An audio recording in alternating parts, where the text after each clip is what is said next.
Hyderabad land is prime land.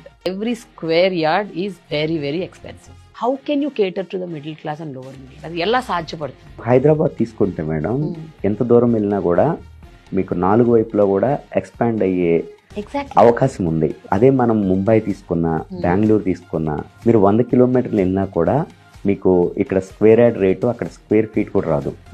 వాస్తవంగా హైదరాబాద్ అన్నది ఇప్పటికీ కూడా మిడిల్ క్లాస్ వాళ్ళకి రీచబులే ఉంది. స్క్వేర్ యార్డ్ 10,000, 15,000 అన్నది ఇప్పుడు పాసిబుల్ ఉంది. రేపు 10 years అయినాక మిడిల్ క్లాస్ వాళ్ళకి, అబోవ్ మిడిల్ క్లాస్ వాళ్ళకి ల్యాండ్ అన్నది మర్చిపోవాలి మేడం. మనం డెఫినెట్గా అప్పుడు అపార్ట్మెంట్లో ఫ్లాట్ గురించి ఆలోచన చేయగలం తప్పితే ఓపెన్ ప్లాట్ అన్నది నెక్స్ట్ 10 years తర్వాత హైదరాబాద్లో మనం మర్చిపోతాం. ఎందుకంటే నార్త్ ఇండియన్ అవ్వచ్చు, సౌత్ ఇండియన్ అవ్వచ్చు, లేదా తెలుగు పర్సన్ అవ్వచ్చు, డెస్టినేషన్ ఎక్కడ అనుకుంటా ఉన్నారంటే హైదరాబాద్ అనుకుంటా ఉన్నారు.